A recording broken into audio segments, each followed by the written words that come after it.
I'm going to do something slightly different today. Instead of me telling you what to think about the 2026 property market, I want to show you what happens when you put a room like that together. A lord, the CEO of the NRLA, investors, legal and tax experts, and a room full of landlords. And just let the conversation happen.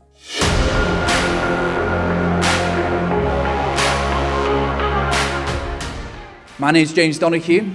I'm founder and managing director of Landlord Property Exchange. This evening, we have some special guests who are going to share their insight, expertise as to how landlords, investors, and other property specialists can come together and see the optimism of which there is still within the private rented sector. That was the Evening Exchange London in February. And I think what comes out of that room is probably one of the clearest pictures of where the UK property market actually is right now. I'm going to walk through 5 things that came up consistently. And as we go through them, just drop a number in the comments, 1 to 5, whichever one feels more relevant to your current situation. The first one is simple. Documentation is no longer optional. It's not something you simply tidy up later. It's what determines whether a deal moves at all, and I think this is where a lot of deals are now getting caught out. So it's really just making sure that it's fully compliant, that you are doing absolutely everything that you should do. If a deposit has been taken, that it's in relation to the correct deposit requirements, because again, if you are looking to then sell those assets at some point in the future, that's exactly what your buyer will be looking for. So get ahead of the game, get your ducks in a row now, prepare yourself for exit, but prepare yourself for litigation, because if those documents are not done, and now is the time to be getting those ready, because if not, it will really come and bite you on the bum later on down the line. So plan. What used to slow deals down now stops them completely. And that's a shift I don't think all landlords have fully adjusted to yet. Now, this second one was interesting. The tenancy itself is now the asset, not just the property. So for me, building relationships is the heart of everything. And I know we're talking about, I'll digress slightly, but we're talking about building compliance, governance, etc. The truth is, renting as a landlord or being a tenant is a human-to-human relationship, and everything related to the industry is human-to-human. You like your solicitors, you have a good relationship, they understand you, understand them, they'll deliver what you're looking for. The seller likes you, he might choose you because you align in terms of value and not particularly in terms of offer. And building those relationships with your third parties is your strongest point, and it really sits at the heart of every single deal. And I think that changes how investors assess deals. It's not just about yield anymore. It's who's living in the property, how stable is it, and what that income actually looks like over time. The third point came from a tax and structuring perspective.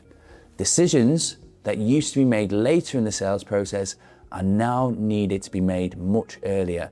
And that's definitely where we're seeing a few issues starting to come through. If you know what you want to achieve with the property, whether you want to own it for a short period, whether you want to sell it, whether it's a generational thing, whether it's going to the children or to the grandchildren, that affects the decision making about how that property is owned.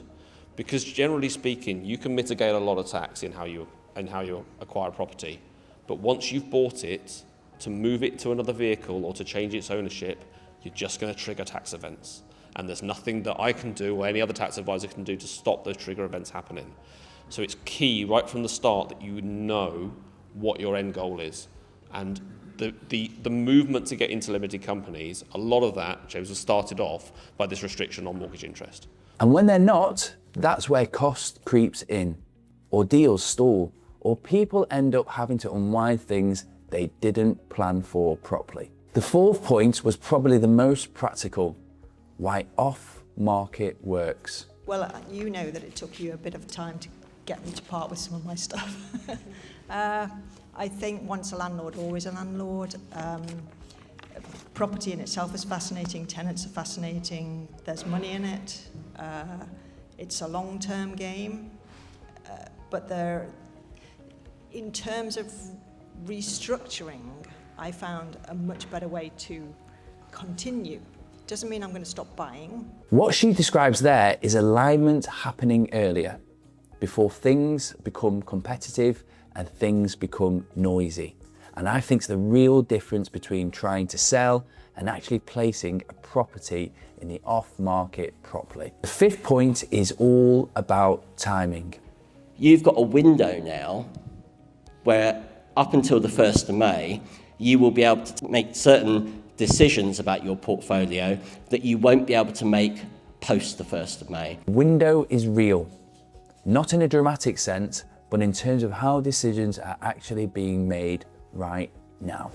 Now I want to pause just for a second because I think what that room showed is that the professional conversation regarding the private renters sector is very different from the public one. Less noise, more detail, less speculation and more structure and much more clearer understanding of what actually makes deals work. Out of those 5, which one feels more relevant to you right now? Documentation, tenancy, the structure, timing, or how you actually sell? If you want to see more from that particular room, the full highlights film is linked below. It's about 4 minutes, definitely worth watching, and if you're actively looking at opportunities or currently reviewing your position, the app is there as well. But I think what's more interesting in this, which numbers did you drop in the comments? Thanks very much.